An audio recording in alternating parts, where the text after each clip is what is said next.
आज की शिव चर्चा में हिमालय राज की पत्नी मैना देवी शिवा का आराधना की और देवी शिवा प्रसन्न होके मैना को 100 पुत्रों का वरदान दिया है।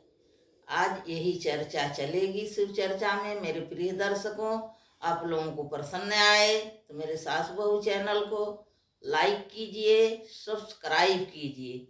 ओम नमः शिवाय, ओम नमः शिवाय, ओम नमः शिवाय, ओम नमः शिवाय। बोलो देवादिदेव महादेव की जय।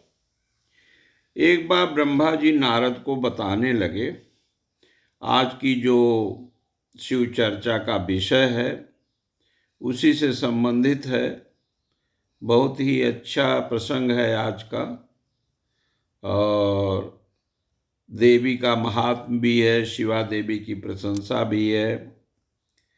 तो ब्रह्मा जी ने एक दिन नारद जी से कहा कि आज मैं तुम्हें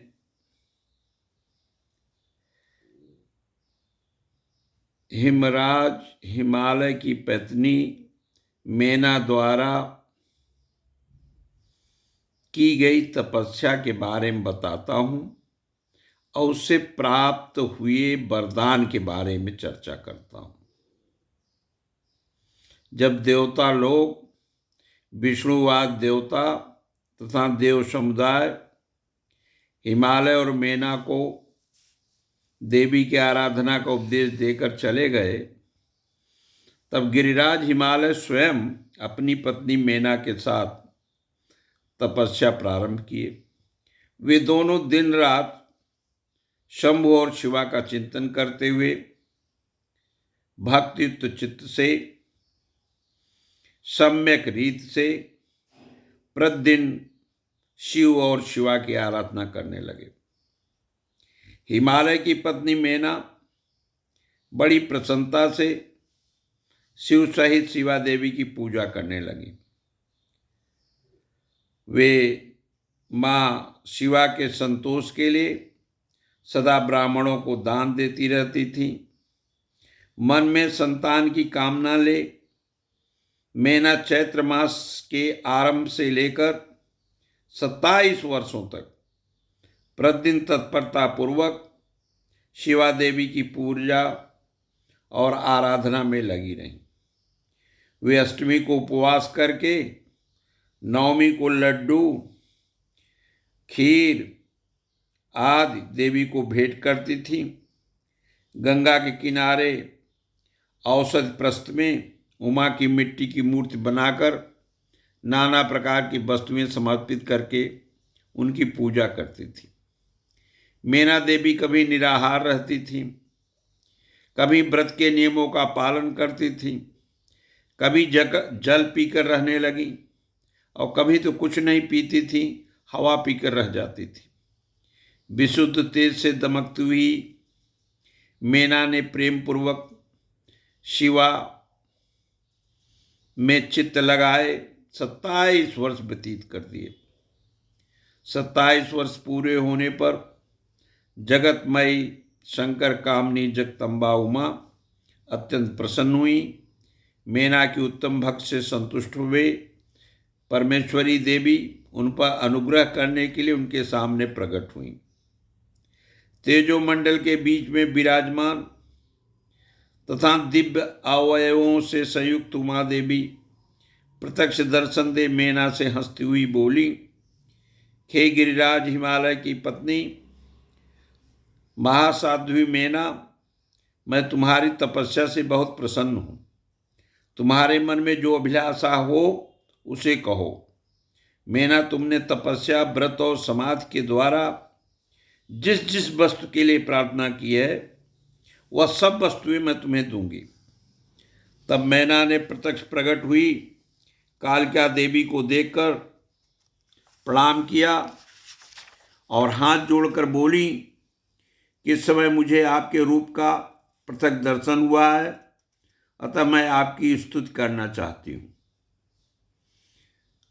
आप मेरी उस स्थिति से प्रसन्न होइए।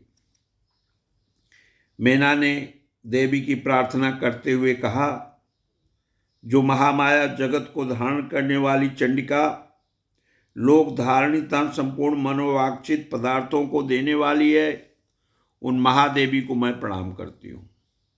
जो नित्य आनंद प्रदान करने वाली माया, योग निद्रा, जगत जननी तथा सुंदर कमलों की माला से अलंकृत है, उन नित्य सिद्धा उमा देवी को मैं नमस्कार करती हूँ।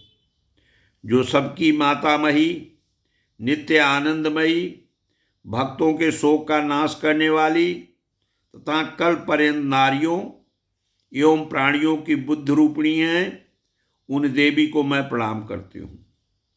आप यतियों के अज्ञानमय बंधन के नाश की हेतुभूता ब्रह्म विद्या। फिर मुझ जैसी नारियां आपके प्रभाव का क्या वर्णन कर सकती हैं। अथर्ववेद की जो हिंसा, मारण आदि का प्रयोग है, वह आप ही हैं। देवी, आप मेरे अभीष्ट फल को सदा प्रदान कीजिए। आकार रहित हाँ अदृश्य नित्यानित्य तन्मात्राओं से आप ही पंचभूतों के समुदाय को संयुक्त करती हैं। आप उनकी शाश्वत शक्ति हैं। आपका स्वरूप नित्य है। आप समय समय पर योग युक्त एवं समर्थ नारी के रूप में प्रकट होती हैं। आप ही जगत की योनि और आधार शक्ति हैं। आप ही प्राकृत तत्वों से परे नित्या प्रकृत कही गई हैं, जिसके द्वारा ब्रह्म के स्वरूप को बस में किया जाता है। वह नित्या विद्या आप ही हैं। आप मुझ पर प्रसन्न होइए। आप ही अग्नि के भीतर व्याप्त उग्र दाहिका शक्ति हैं। आप ही सूर्य किरणों में स्थित प्रकाशिका शक्ति हैं। चंद्रमा में जो शक्ति है वह भी आप ही हैं। ऐसी आप चंडी देवी का मैं स्तवन और वंदन करती हूँ। आप स्त्रियों को बहुत प्रिय हैं। ऊर्ध्वरेता ब्रह्मचारियों की ध्येयभूता नित्या ब्रह्म शक्ति भी आप ही हैं। संपूर्ण जगत की वाक्षा तथा श्रीहरि की माया भी आप ही हैं। जो देवी इच्छा अनुसार रूप धारण करके सृष्टि, पालन और संहारमयी हो उन कार्यों का संपादन करती है, तथा ब्रह्मा विष्णु एवं रुद्र के शरीर की भी हेतुभूता है, वे आप ही हैं। देवी, आज आप मुझ पर प्रसन्न होइए। आपका पुनः पुनः बार बार मेरा नमस्कार। ऐसा कहकर जब मैना देवी शांत हुई तो कालिका देवी ने उन मैना देवी से कहा कि तुम अपना मनोवांछित वर मांग लो। हिमाचल प्रिय, तुम मुझे प्राणों के समान प्यारी हो। तुम्हारी जो इच्छा हो वह मांगो, उसे मैं निश्चय ही दे दूंगी। तुम्हारे लिए मुझे कुछ भी अदेय नहीं है।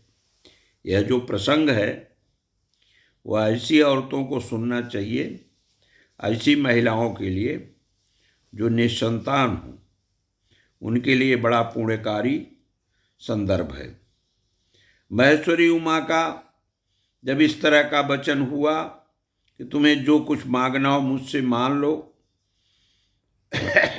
तो अमृत के समान वचन सुनकर हिमगिरी कामनी मैना बहुत संतुष्ट हुई और उनसे बोली। शिवा से कहा उन्होंने, हे माँ शिवा, आपकी जय हो, जय हो। हे उत्कृष्ट ज्ञान वाली महेश्वरी जगदम्बिके, यदि मैं वर पाने के योग्य हूँ तो फिर आपसे श्रेष्ठ वर मांगती हूँ। जगदम्बे, पहले तो मुझे 100 पुत्र हों, उन सब की बड़ी आयु हो, वे बल पराक्रम से युक्त हों, रिद्धि सिद्धि से संपन्न हों।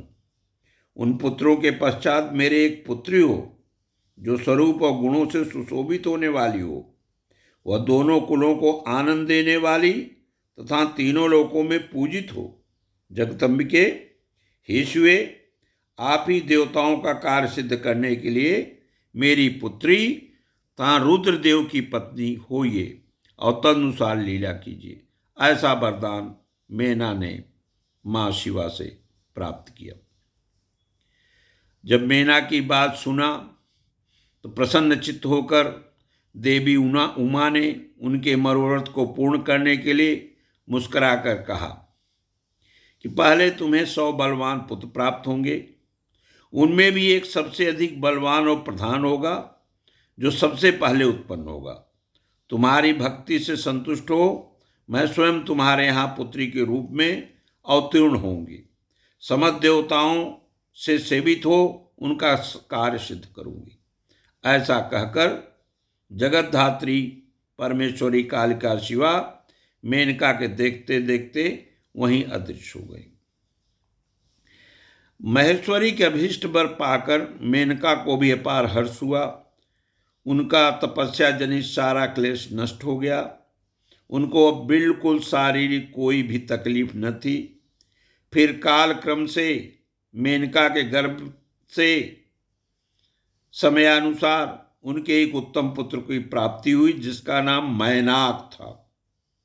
उसने समुद्र के साथ उत्तम मैत्री कर ली। वह अद्भुत पर्वत नाग बधुओं के उपभोग का स्थल बना हुआ था। उसके समस्त अंग श्रेष्ठ हैं। हिमालय के 100 पुत्रों में वह सबसे श्रेष्ठ और महान बल पराक्रम से संपन्न है। अपने से या अपने बाद प्रकट हुए समस्त पर्वतों में एकमात्र मैनाक ही पर्वतराज के पद पर प्रतिष्ठित है। आज का यह शिव चर्चा का प्रसंग बहुत मनोहारी था। यहाँ से देवी शिवा का प्रादुर्भाव प्रारंभ होता है और जो इस चरित्र को पढ़ता या सुनता है उसे हजारों गांव के दान देने की पुण्य प्राप्त होता है। बोलिए देवादिदेव महादेव की जय। अंत में शिवलोक प्राप्त होता है। अंत में शिवलोक प्राप्त होता है। ओम नमः शिवाय। ओम नमः शिवाय।